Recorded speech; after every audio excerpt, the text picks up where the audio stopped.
अच्छा, आपको कई बार बच्चों के जब आप मुंह का एग्जामिनेशन करती होंगी तो वो क्या रिवील करता है आपको सबसे पहले उसे देख के? क्या क्या दिमाग में आपकी बातें आती हैं? देखिए हमारे को कई बार तो पेशेंट जब शायद आपके साथ भी ऐसा होता होगा जब पेशेंट एंटर करता है तो कई बातें वैसे देखने से ही पता चल जाती हैं।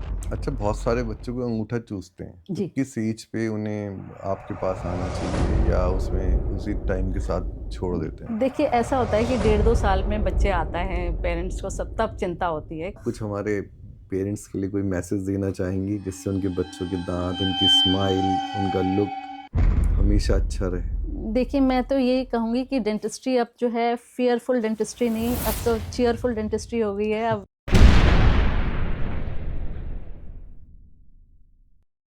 मैं डॉक्टर अनुज रस्तोगी। मैं बच्चों का पिछले 30 साल से इलाज करता हूँ।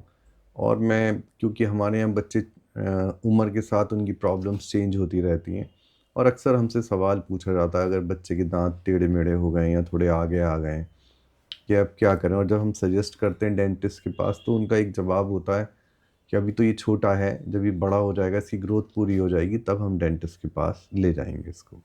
और कुछ बच्चे इसे बहुत ज़्यादा हर्ट भी फील करते हैं, उनकी सेल्फ इस्टीम बहुत डिस्टर्ब हो जाती है, क्योंकि बच्चे उन्हें उनके दांतों को लेके बुली भी करते हैं।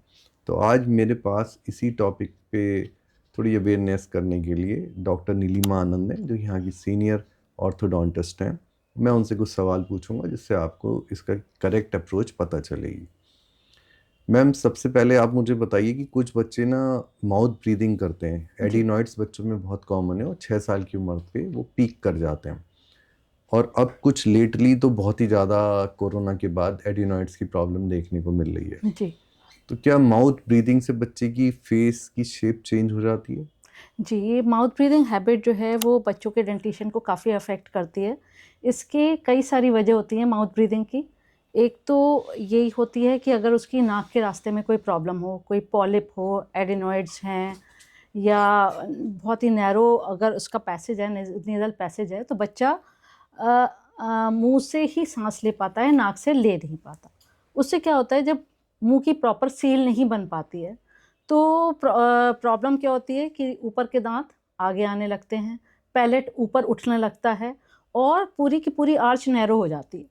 अगर हम देखेंगे तो इन बच्चों की आगे की जो एंटीरियर फेशियल हाइट होती है, नॉर्मल बच्चों से थोड़ी ज़्यादा लंबी होती है। लॉन्ग फेस जिसे कहते हैं। तो ये प्रॉब्लम हो जाती है जिसका अगर हम टाइम से इलाज करें, तो उसको सही करा जा सकता है। तो इसका इलाज क्या है? शुरू में तो हम सबसे पहले तो हम ईएनटी स्पेशलिस्ट के पास ही भेजते हैं कि नाक का रास्ता ओपन है या नहीं है। अगर नाक का रास्ता पेटेंट है, तब हम डिफरेंट टाइप के अप्लायंसेस होते हैं, जैसे कि हैबिट ब्रेकिंग अप्लायंस होते हैं, ओरल स्क्रीन कहते हैं उसे। तो ओरल स्क्रीन के भी कई वैरायटी होती हैं, वो अकॉर्डिंग टू जो भी पेशेंट को प्रॉब्लम होती है, उसकी तरह से बनाते हैं। तो इनमें से हर पेशेंट की नाप लेते हैं ऊपर और नीचे के जबड़े की, उसके हिसाब से एक अप्लायंस बनाया जाता है, जिससे कि धीरे-धीरे उसको बच्चे को मुँह से साँस लेने की आदत बंद करके नाक से साँस लेने की आदत हो जाती है। तो इससे ऑटोमैटिक भी जैसे ही वो बच्चा मुँह से साँस लेना बंद करता है, तो धीरे-धीरे डेंटिशन थोड़ा-थोड़ा खुद भी ठीक होने लगता है और बाकी जो भी प्रॉब्लम रह जाती है, उसको हम बाद के स्टेज में ब्रेसेस लगा के ठीक करते हैं। तो इसमें मसूड़े की भी प्रॉब्लम हो जाती है। जब बच्चे का मुँह खुला रहता है ना, तो मसूड़े सूखे रह जाते हैं, सूख जाते हैं, मुँह सलाइवा जो है कम हो जाता है, तो बहुत ज़्यादा इन्फ्लेमेशन हो जाती है, स्पेशली आगे के दाँतों में। अच्छा, मसूड़ों का नाम लिया आपने, मुझे याद आया कि कुछ बच्चों के मसूड़े बहुत ब्लैक रहते हैं। देखिए उसका कोई कारण है या जेनेटिक्स से नहीं, या उनका? ब्लैक मसूड़े अगर मेलानिन की पिगमेंटेशन की एक्सेस होती है, तो ब्लैक मसूड़े हो जाते हैं। ये सिर्फ़ हाथ-पैरों में जैसे हमारा कलर है या स्किन का वो है कलर है, वो उसकी तरह है। पिगमेंटेशन ज़्यादा हो तो इट इज़ नॉर्मल। इसको हम जब बड़े बच्चे हो जाते हैं, अगर ठीक करना हो, कुछ लोग ज़्यादा अवेयर हों इसके लिए कि नहीं मेरे ज़्यादा ब्लैक मसूड़े हो गए हैं, तो हम डीपिगमेंटेशन करते हैं, बट वो जैसे बच्चे बड़े हो जाएँ तब। मतलब not before the age of 18 years. अगर बच्चे शुरू से ऑर्थोडोंटिक इवैल्यूएशन कराते रहें जहाँ थोड़ी प्रॉब्लम दिखती है, तो क्या उन्हें ब्रेसिस से बचाया जा सकता है? जी, अब मैं आपको थोड़ा-सा ग्रॉसली बताना चाहूँगी अपनी स्पेशलिटी के बारे में कि डेंटिशन हम 3 पार्ट में डिवाइड करते हैं। प्राइमरी डेंटिशन जब सारे बच्चों के दूध के दांत होते हैं, मिक्स डेंटिशन जब कुछ दांत दूध के होते हैं और कुछ दांत परमानेंट होते हैं, एंड परमानेंट डेंटिशन। तो मिक्स जो प्राइमरी डेंटिशन होता है वो करीब करीब 2.5-3 साल तक होता है। मिक्स डेंटिशन 6 ईयर्स से नॉर्मली शुरू होता है, करीब करीब 12 ईयर्स तक होता है, परमानेंट डेंटिशन उसके बाद। इसी तरह से हम ऑर्थोडोंटिक ट्रीटमेंट की स्टेजेस को भी 3 पार्ट में डिवाइड कर सकते हैं। प्रिवेंटिव ऑर्थोडोंटिक, जिसमें क्या होता है कि हम प्रिवेंट करते हैं कि प्रॉब्लम ना आए। तो इसमें क्या करते हैं, जैसे हम प्राइमरी डेंटिशन है उसमें केरीज के ध्यान रखते हैं कि कैविटीज़ ना हो, कैविटीज़ लगेंगी, दांत टूटेंगे, अगर जल्दी दांत टूट जाएंगे तो परमानेंट डेंटिशन के इरप्शन में प्रॉब्लम होगी। दूसरी बात, जो बैड हैबिट्स जैसे कि आपने माउथ ब्रीदिंग बताया, इसी तरह टंग थ्रस्टिंग होती है, लिप बाइटिंग होती है, इस तरह की चीज़ों को, इस तरह की हैबिट्स को अवॉइड करने की कोशिश करते हैं। फिर आता है हमारी इंटरसेप्टिव ऑर्थोडोंटिक्स, वो होती है नॉर्मली मिक्स डेंटिशन में। इंटरसेप्टिव ऑर्थोडोंटिक्स में हम क्या करते हैं, हम टूथ शेडिंग टाइम शेड्यूल जो होता है और इरप्शन टाइम शेड्यूल होता है उसका ध्यान रखते हैं। इसका मतलब क्या है, जो दांत निकलने की सीक्वेंस है हमें उसे देखना है कि वो सही है या नहीं। ऐसा तो नहीं है कि कुछ दूध के दांत अभी मुंह में हैं और पक्के दांत पीछे से या आगे से आ रहे हैं, उसका ध्यान देना है। ऐसा तो नहीं है कि जो दांत के निकलने का टाइम है, गिरने का टाइम है, ऐसा तो नहीं है वो प्रोलॉन्ग्ड रिटेंशन है मुंह में, उसकी वजह से भी प्रॉब्लम आ सकती है। कई बार मुंह में एक्स्ट्रा दांत होते हैं जिन्हें हम सुपरन्यूमररी टीथ कहते हैं, स्पेशली सामने के दांतों में, तो हम उनको निकालते हैं। प्लस अगर हमारी जो प्राइमरी डेंटिशन में जो हैबिट्स थी, हमारी थंब सकिंग, टंग थ्रस्टिंग, अगर वो अभी तक ठीक नहीं हुई हैं तो हम हैबिट ब्रेकिंग अप्लायंसेस देते हैं। प्लस एक बहुत ज़्यादा इम्पॉर्टेंट बात यह है कि कई बार कुछ बच्चों में देखा है कि नीचे का जबड़ा की ग्रोथ बहुत ज़्यादा टेंडेंसी है ज़्यादा आगे बढ़ने की, या ऊपर के जबड़े की ग्रोथ ज़्यादा बढ़ने की चांसेस है, या ऊपर के जबड़े की ग्रोथ रिड्यूस हुई है, या नीचे के जबड़े की ग्रोथ रिड्यूस हुई है। तो अगर इनमें से कोई भी चीज़ है तो हम कुछ अप्लायंसेस देते हैं जिसे मायोफंक्शनल अप्लायंसेस दे देते हैं कहते हैं। इसमें हम कोई फिक्स ब्रेसेस नहीं लगाते हैं, ये रिमूवेबल प्लेट्स होती हैं और ये नेचुरल हमारे जो मसल्स हैं, टंग मसल्स हैं, लिप मसल्स हैं, चीक मसल्स हैं, उन मसल्स के प्रेशर को इस तरह से अपर या लोअर जॉ को पर रीडायरेक्ट करती हैं कि उनके अगर जबड़े की ग्रोथ ज़्यादा हो रही है तो उसको रोकना, जबड़े की ग्रोथ कम हो रही है तो उन्हें बढ़ाना। तो ये स्पेशली मायोफंक्शनल अप्लायंसेस हम इस एज में स्पेशली देते हैं, जो हम नॉर्मली जैसे 8 साल पे 9 साल पे देना शुरू करते हैं। तो मेनली मिक्स डेंटिशन में हम कोई एक्स्ट्रा दांत हैं उनका ध्यान करते हैं, कोई हैबिट्स हैं उनको ब्रेक करने का ध्यान देते हैं, या फिर हम तीसरा मैंने जैसे बताया मायोफंक्शनल अप्लायंसेस, और चौथा आता है हमारे स्पेस मेंटेनर्स। स्पेस मेंटेनर्स क्या होते हैं कि सपोज़ किसी बच्चे के दांत में कैविटी इतनी ज़्यादा हो गई, स्पेशली पीछे के दांत में, कि हमें दांत निकालना ही पड़ा, तो अगर हम उस जगह को ऐसे ही छोड़ देंगे तो आगे और पीछे के दांत उस जगह में टिल्ट हो जाते हैं, तो नीचे से जो पक्का दांत आता है उसकी जगह बहुत कम हो जाती है। तो उस जगह को रोकने के लिए हम एक स्पेस मेंटेनर देते हैं, वो तब तक के लिए दिया जाता है जब तक कि नीचे से पक्का दांत ना आते हैं। तो ये हमारा मिक्स डेंटिशन आ गया। अब तीसरी बात आई, तीसरा पार्ट आया कि हम प्रिवेंट भी कर लिया हमने, इंटरसेप्ट भी कर लिया, लेकिन एक और प्रोसीजर इसमें है जिसे हम कहते हैं serial extraction procedure. Serial extraction procedure क्या होता है कि हम किसी, जैसे बच्चों के दांत टेढ़े आ रहे हैं, नीचे के दांत टेढ़े आ रहे हैं, तो हम साइड से जो कैनाइन्स हैं स्पेशली, हम उनकी नॉर्मली टूटने की एज होती है 10-11 साल की, हम उसको 8-9 साल पे ही निकाल देते हैं, तो वो स्पेस मिल जाता है। तो टंग के प्रेशर से और थोड़ा स्पेस मिला है तो अपने आप जो दांत टेढ़े हैं वो उस जगह में एडजस्ट होने लगते हैं, तो ब्रेसिंग से बच जाएगा। तो हम नहीं, ब्रेसेस हो सकता है हमें लगाने पड़े।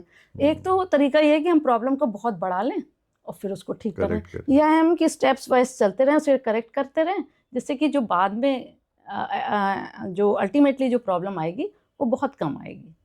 तो और थर्ड हमारा प्रोसीजर है ब्रेसेस का, परमानेंट डेंटिशन पे करा जाता है।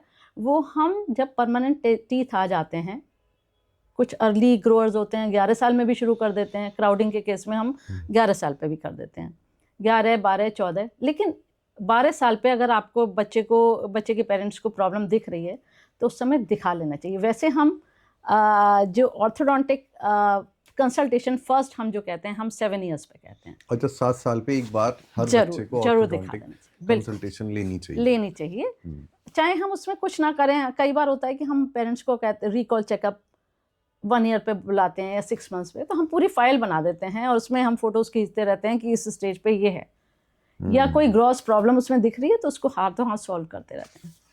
तो इस आपकी बातों से मुझे एक बात समझ में आई, अगर मिल्क टूथ अगर जल्दी गिर गया है तो उसकी स्पेस को मेंटेन करा जा जी। सकता है स्पेस मेंटेनर लगा के, जी, जिससे कि वो बाकी की जो दांत आए उसके लिए वो रहे। क्योंकि जो मिल्क टीथ होते हैं ना वो जॉ की ग्रोथ को भी तो बढ़ाते हैं ना, रेगुलेट करते हैं। तो अगर वो ही नहीं होंगे तो जॉ की ग्रोथ रेगुलेट नहीं हो पाएगी। एक एक करके तो टूटते हैं वो, तो फिर स्पेसर कब लगाएंगे? स्पेसर जैसे हम पोस्टीरियर टीथ होते हैं ना, जैसे कि पोस्टीरियर टीथ के गिरने का टाइम है 10-11 साल का, और उस बच्चे के दांत को निकालना पड़ता है हमें 6 साल पे, तो 6 और 5 साल के में तो बहुत लंबा गैप हो गया। तब हम स्पेस मेंटेनर कुछ ऐसे भी होते हैं जिसमें हम टीथ भी लगाते हैं, कई तरह के होते हैं, तो रिक्वायरमेंट के हिसाब से लगा देते हैं। जो अच्छा, आपको कई बार बच्चों के जब आप मुंह का एग्जामिनेशन करती होंगी तो वो क्या रिवील करता है आपको सबसे पहले उसे देख के, क्या क्या दिमाग में आपकी बातें आती हैं? हाँ देखिए, हमारे को कई बार तो पेशेंट, जब शायद आपके साथ भी ऐसा होता होगा, जब पेशेंट एंटर करता है तो कई बातें वैसे देखने से ही पता चल जाती हैं। बच्चा स्माइल कर रहा है तो दिख जाएगा कि सामने के दांतों में कैविटीज़ तो नहीं है। बच्चा को हम साइड से देखते हैं तो हमें ये पता चल जाता है कि अपर जॉ ज़्यादा ग्रो कर रहा है, लोअर जॉ कम ग्रो कर रहा है, या उसकी प्रोफाइल सही है, ये पता चल जाता है। माउथ ब्रीदिंग के केसेस में हमारे को लॉन्ग फेस सिंड्रोम से पता चल जाता है। तो बहुत सारी चीज़ें तो हमारे को एकदम से क्लिनिकल एग्जामिनेशन में सामने से ही पता चल जाती हैं। फिर सेकंड नंबर पे आता है जब हम क्लिनिकल एग्जामिनेशन, इंटरनल एग्जामिनेशन करते हैं, तो हमारे को उसका एज के हिसाब से क्या उसके टीथ होने चाहिए, नहीं होने चाहिए, उससे पता चल जाता है कि ये नॉर्मली इसकी ग्रोथ सही है। एक बहुत इम्पॉर्टेंट बात है कि आप पेरेंट्स कहते हैं कि बच्चे के मुंह में जगह बहुत है, दांतों में स्पेस बहुत है, पर ये बच्चे के दांतों में स्पेस नॉर्मल है और ये अच्छा है, क्योंकि बच्चों के दांतों का जो मिल्क टीथ होते हैं उसकी विड्थ तो होती है कम और परमानेंट टीथ की होती है विड्थ ज़्यादा, तो ये स्पेस परमानेंट टीथ को इरप्ट करवाने में हेल्प करते हैं। तो अगर बच्चों के दांतों में स्पेस है तो इट इज़ एब्सोल्युटली नॉर्मल। जब बच्चों के मिल्क टीथ में अगर क्राउडिंग है, ये रिवील करती है कि आगे आने चांसेस ये हैं, आगे आने के टाइम में चांसेस ये हैं कि बच्चों के दांत थोड़े से टेढ़े आए। अच्छा, बहुत सारे बच्चों को अंगूठा चूसते हैं, तो जी। किस एज पे उन्हें आपके पास आना चाहिए या उसमें उसी टाइम के साथ छोड़ देते हैं? देखिए, ऐसा होता है कि 1.5-2 साल में बच्चे आता है, पेरेंट्स को सब तब चिंता होती है कि बच्चा जो है अंगूठा चूस रहा है। उस समय हम बच्चे को थोड़ा सा, 2 साल में तो नहीं आते, 3-4 साल में आते हैं, तो वैसे 2 साल के बाद अंगूठा चूसना छुड़ाने की आदत डालनी चाहिए। शुरू में तो हम बिल्कुल वो होम रेमेडीज़ यूज़ करते हैं कि बच्चे के हाथ में रात में मोजा पहना के और उसको कर दो, कुछ हाथ में मिर्च लगा लो, पत्ती लगा दो, ये कर लो। तो मैं तो पहले तो हम लोग जब तक कि बच्चा पढ़ नहीं लिख नहीं रहा होता तो हम हाथ में प्लास्टर भी अंगूठे में करवा देते थे। दूसरी बात, काउंसलिंग की ज़रूरत होती है। कई बार कैसे, जैसे कि सिबलिंग पैदा हुआ तो बच्चा अटेंशन, ये जो हैबिट्स होती हैं वो अटेंशन सीकिंग होती हैं, उसकी वजह से होती हैं। और हैबिट 3 तरह से इफ़ेक्ट डालती हैं। एक तो उनकी इंटेंसिटी कितनी है, कितनी इंटेंसिटी से बच्चा जो है वो कर रहा है, फ्रीक्वेंसी कितनी है। फ्रीक्वेंसी का मतलब है कि सिर्फ दिन में कर रहा है हैबिट परस्यू, या रात में कर रहा है, या पूरे टाइम में, और कितनी उससे इंटेंसिटी से कर रहा है। तो मतलब यानी कि अगर वो अंगूठा मुंह में डाला है तो आप कितना भी कह रहे हैं नहीं निकाल रहा है। तो इन 3 बातों पे असर होता है कि जो भी हमारी हैबिट है उनका डेंटिशन पे क्या असर है। तो जब भी हम पेरेंट की काउंसलिंग ये करते हैं कि अगर बच्चा अटेंशन सीकिंग है तो आपको उसको बार बार टोकना नहीं है, आपको उसको बच्चों के सामने, किसी और के सामने, रिश्तेदारों के सामने उसकी प्रॉब्लम को एक वो टॉपिक ऑफ डिस्कशन नहीं बनाना है, क्योंकि आप जितना बनाएंगे वो उतनी इनकल्टेट होगी। तो आपको उसके साथ एक वो बनाना है, साइन बनाना है कि जब मैं चुटकी बजाऊंगा या मैं टैप करूंगा, टैप करूंगी, तो आप, इसका मतलब है कि आपको रुकना है ना।